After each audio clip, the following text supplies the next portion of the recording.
नवम दिवसी अपक्वाहार।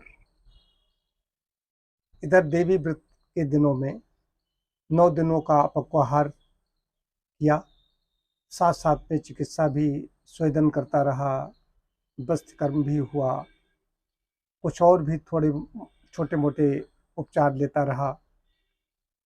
थोड़ा सा बीपी बढ़ा हुआ था और कुछ कमर में प्रॉब्लम थी। तो वजन वैसे तो 1 महीने से लगातार चल रहा है कि आहार बहुत ही वैसा सात्विक आहार रहा है।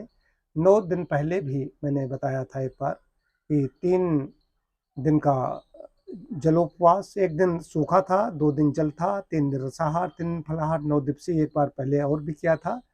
लेकिन इधर जो 9 दिवसीय किया है इसमें अपक्वाहार मतलब आग की पकी हुई कोई चीज नहीं ली गई। इस 1 महीने में वजन कम हुआ है 6 किलो 200 ग्राम वजन कम हुआ। तो ये वजन कहाँ गया? शरीर के अंदर जो कूड़ा कचरा था वो निकला, शरीर में कोई विकार आ गया था, कहीं कफ कुपित हो गया था, इसकी ये सब निकला। फीवर वीवर भी था और बीपी बढ़ने के कारण चिकनी इतनी चीजें सारी सब बंद हो गई उससे भी। लेकिन सब कुछ नॉर्मल हो गया है। कभी कभार कुछ होता है वो अलग चीज है। मुख्य चीज है जब ये संधि काल हो तो अपक्वाहार का बड़ा लाभ है। मैं और एक हमारे और मित्र हैं वो भी कर रहे हैं, उनका तो आज भी उनका है। आज मैं समाप्त कर रहा हूँ, आज 10वां दिन है वैसे तो। आज तो अन्न ग्रहण करूँगा। इसमें आहार की प्राकृतिक चिकित्सा में मुख्य चीज आहार है। शरीर में जब कोई विकार आ जाए तो आहार बहुत ही क्षारीय आहार होना चाहिए, शोधक आहार होना चाहिए और सुपाच्य होना चाहिए।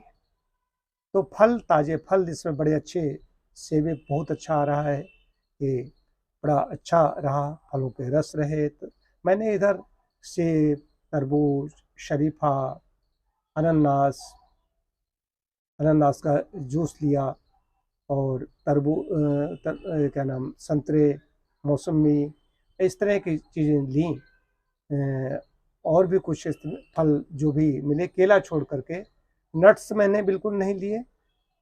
और कभी कभार इतने इस काल में 2-3 बार शहद पानी का सेवन किया, 2-3 चम्मच शहद डाल करके, या नींबू पानी के साथ में लिया हो। नींबू का रस एक जो सुबह लेता था वो तो लेते ही रहा।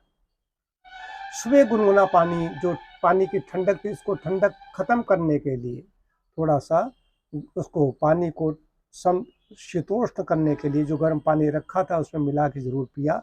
बस इतनी चीज गई, बाकी कोई भी चीज पकी आकी पकी नहीं खाई गई। उसके परिणाम अच्छे हैं, शरीर शोधन के लिए बहुत अच्छा है। और हाँ, सूखे जो फल हैं, अंजीर, खुबानी, मुनक्का और ये मखाना, मखाना डालते थे इसलिए मिठास ज़्यादा हो जाती थी मुनक्का और अंजीर में, इसलिए उसमें मखाना डाल देते थे। इसका मैंने शाम को 3-4 दिनों से सेवन किया। इसको पहले 2-3 बार अच्छी तरीके धो लिया जाता है और उसके बाद में उसको भिगो दिया जाता है कि उससे गंदे आए। ये सब जितने भी ऐसे चीज़ें होती हैं गंदी होती हैं, इनको धो लेना बहुत आवश्यक है। जैसे चावलों को धोते हैं वैसे इनको धोना चाहिए, फिर पानी में भिगो देना चाहिए, वो फूल जाते हैं, उनको खा लेना चाहिए। इसका भी मैंने सेवन किया, इससे तब भी इतना वजन मतलब गिरता गया। तो इससे मैं जानता हूँ कि जब शरीर कोई बीमारी आ जाती है तो उसमें ऐसा आहार लेना चाहिए जिससे शरीर तो चलता रहे लेकिन बीमारी को पोषण न मिले। अब आहार ऐसा ले रहे हैं इससे रोग पुष्ट हो रहा है तो रोग नहीं जाएगा। रोग को जड़ से समाप्त करने के लिए आहार की महत्वपूर्ण भूमिका है और उसके साथ साथ में संशोधन चिकित्सा। इस 1 महीने में पहले 9 दिन में मैंने 7 दिनों तक अपना आंतों का संशोधन किया। इधर भी मैंने आज भी मैंने आंतों का संशोधन किया। तो पूरा एक तरीके से शरीर शोधित हो चुका है, जिसको कहा जाता है कायाकल्प। इसमें कुछ परहेज पथ्य और करना चाहिए, जैसे कि सोडियम, नमक तो हमारे अंदर गए ही नहीं बिल्कुल, सेंधा नमक भी कहीं पर कुछ जाने की आवश्यकता नहीं, फलों पर भी नमक वमक छिड़ करके खाने नहीं चाहिए।